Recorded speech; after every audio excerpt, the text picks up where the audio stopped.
کرام، ناظم آباد سے خاتون نے میسج کیا ہے، حکیم صاحب میرے بچے نافرمان ہیں، بات نہیں مانتے،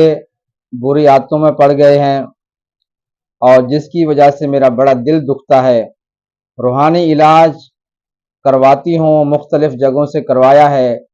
وقتی طور پہ کچھ دن کے لیے ٹھیک ہو جاتے ہیں لیکن بعد میں پھر بگڑ جاتے ہیں، تو مجھے اس کا کوئی مستقل حل بتائیں تاکہ میرے بچے ٹھیک ہو جائیں روحانی طور پہ۔ ناظرین کرام، دنیا کے تمام مذاہب میں ایک بات مشترک ہے، وہ ہے انسانیت کی خدمت۔ اس میں کوئی شک والی بات نہیں ہے کہ نظر بد، حسد بھری نظروں سے دیکھنا، جادو اور جنات کے اثرات کی وجہ سے بچے بگڑ جاتے ہیں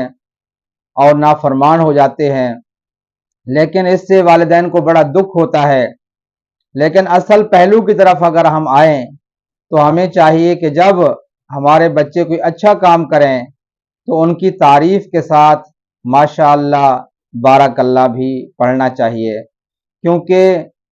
ان کے پڑھنے سے، ان الفاظ کے کہنے سے بچے نظر بد سے بچ جاتے ہیں، کیونکہ بچے خود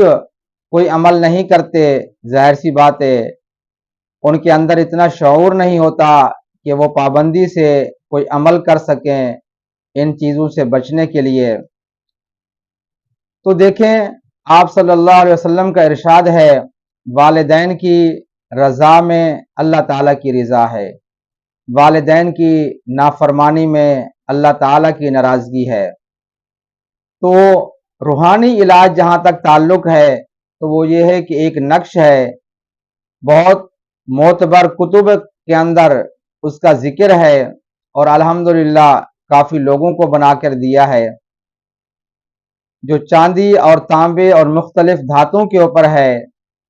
اس کے اوپر اللہ تعالیٰ کی محبت کا نام پڑھا جاتا ہے، وہ ہے یا ودودو، اور 41 دن تک پڑھ کر اس پہ دم کریں، اول آخر درود شریف، کوشش کریں جگہ بھی ایک ہو اور ٹائم بھی ایک ہو جو وظیفے کا ہے، کیونکہ یا ودودو اللہ تعالیٰ کی محبت کا نام ہے۔ ظاہر سی بات ہے جب ہم محبت کا نام پڑھ کر دم کریں گے تو سامنے ہی محبت پیدا ہوگی، اور محبت کے اندر فرما برداری ہوتی ہے، محبت کے اندر کہنا مانا جاتا ہے، محبت ایک ایسی چیز ہے جو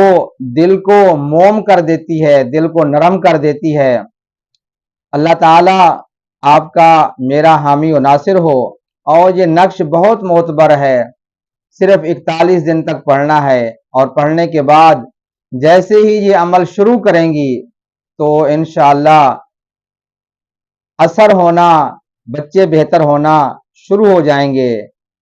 السلام علیکم ورحمۃ اللہ وبرکاتہ۔